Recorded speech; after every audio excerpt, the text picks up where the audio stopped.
Iraq economic news and points to ponder Saturday afternoon, July 19, 25. Listen to the full version on the official dinarreport.com blog and become our supporter on Patreon. Jamima Port is about to open and the ports are achieving unprecedented revenues.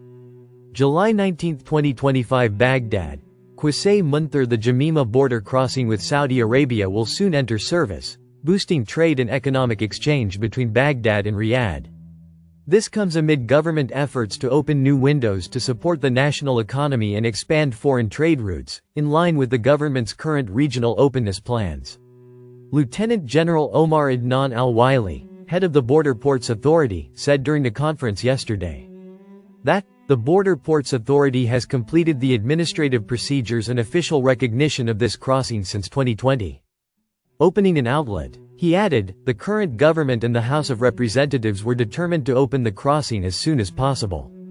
Al-Wili expressed his thanks to the Kingdom of Saudi Arabia and its ambassador to Iraq, who had a great desire to personally attend this place, and that all state institutions, agencies and ministries are looking forward to opening the crossing, announcing the imminent opening of the border crossing, which will positively reflect on trade and economic exchange between Iraq and Saudi Arabia. The current government is moving to open new windows that support the national economy and expand foreign trade routes in line with the regional openness plans it is adopting during the current phase. Meanwhile, the General Company for Iraqi Ports has achieved revenues exceeding 630 billion dinars.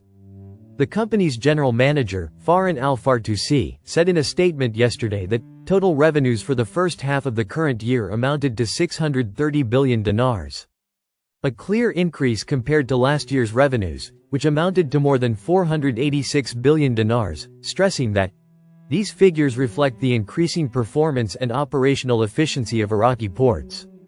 He went on to say that the northern Qasr port topped the ports by achieving revenues of more than 288 billion dinars, followed by Khor al-Zubair port with 125 billion dinars, then Basra oil port with revenues of nearly 138 billion dinars. The southern Qasr port also recorded revenues exceeding 56 billion dinars, while Abu Flus port revenues amounted to more than 3 billion dinars, and Al-Makal port about 11 million dinars. As for administrative and service activity at the company's headquarters, it achieved revenues exceeding 18 billion dinars, indicating that these revenues came as a result of administrative reforms and operational expansion implemented by the company as part of its strategic plan. And he pointed out that Iraqi ports are currently witnessing an increasing momentum in import movement and exports, supported by operational stability, improving the investment environment, and concluding operational contracts with specialized companies. Meanwhile, the Ministry of Transport announced its plan to transport pilgrims to and from Karbala during the Arbaeen pilgrimage, noting that more than 850 buses have been allocated to serve pilgrims inside and outside the city of Karbala. Ministry spokesman Maitham Al-Safi said, a committee or operations room was formed under the direction of the former Minister of Transport, headed by the Under-Secretary of the Ministry for Administrative Affairs, to manage the Arbaeen pilgrimage file. He continued, the ministry usually allocates a number of buses each season, consisting of more than 650 red single-decker and double-decker buses, and more than 200 blue buses. Multiple axes. He stressed that the blue buses will be designated for transportation between governorates, while the red buses will operate within the city of Karbala, pointing out that this process is taking place along multiple axes determined by the Supreme Committee for the Arbaeen pilgrimage, as there is a full fleet of buses to cover the transportation of visitors. The Minister of Interior, Chairman of the Security Committee for the Million-Man Pilgrimage, Abdul Amir al-Shamari, had previously inspected the Shalamche border crossing to see its readiness to receive visitors. Yesterday's statement said that al-Shamari arrived at the Shalamche border crossing to see the preparations underway at this crossing to receive visitors of Arbaeen of Imam Hussein, peace be upon him, the services provided to them, facilitating their entry procedures into Iraq and providing a suitable atmosphere for all arrivals. Iraq intends to increase Majnoon oilfield production to 400,000 barrels per day. Energy Prime Minister for Energy Affairs and Oil Minister Hayyan Abdul Ghani announced on Saturday. that the ministry intends to increase crude oil production from the Majnoon oil fields in southern Iraq to 400,000 barrels per day by the end of this year.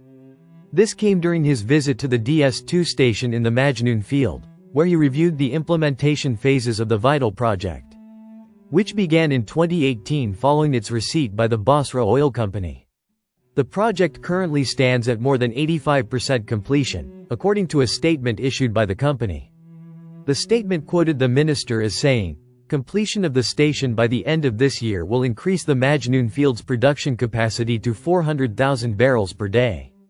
He added, however, actual production remains linked to OPEC's quota and Iraq's share, as it currently stands at 120,000 barrels per day.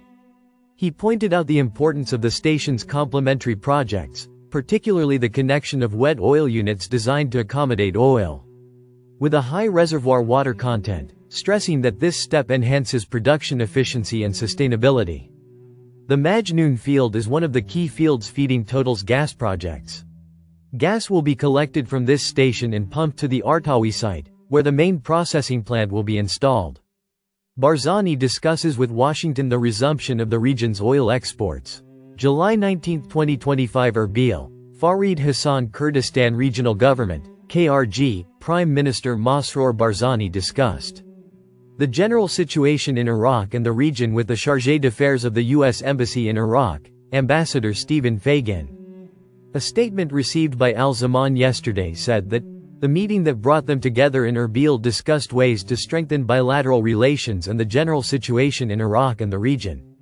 The two sides agreed on the need for the federal government to send salaries and financial dues to the region as soon as possible. They also stressed the importance of expediting the process of resuming the region's oil exports through the Turkish port of Ceyhan. The statement added that the meeting addressed the sabotage attacks targeting oil fields and energy infrastructure in the region with drones, stressing the importance of forming the new ministerial cabinet of the regional government before holding parliamentary elections. Barzani expressed his thanks to the United States for its continued support for the region.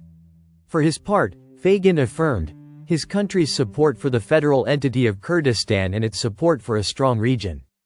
Gold prices rise in Baghdad and Erbil markets. Saturday, July 19, 2025, 12:10 p.m. Economic. Number of reads: 194. Baghdad, Nina. The prices of foreign and Iraqi gold rose in the local markets of Baghdad and Erbil on Saturday. The selling prices of gold in the wholesale markets on Al-Nahr Street in the capital, Baghdad, this morning, for 1 midkel of 21-karat Gulf Turkish and European gold, were recorded at 660,000 dinars, and the purchase price was 656,000 dinars. The selling price of 1 midkel of 21-karat Iraqi gold was recorded at 630,000 dinars, and the purchase price was 626,000. As for the prices of gold and goldsmiths, the selling price of 1 midkel of 21-karat Gulf gold ranges between 660,000 and 670,000 dinars. And the selling price of 1 midkel of Iraqi gold is between 630,000 and 640,000 dinars.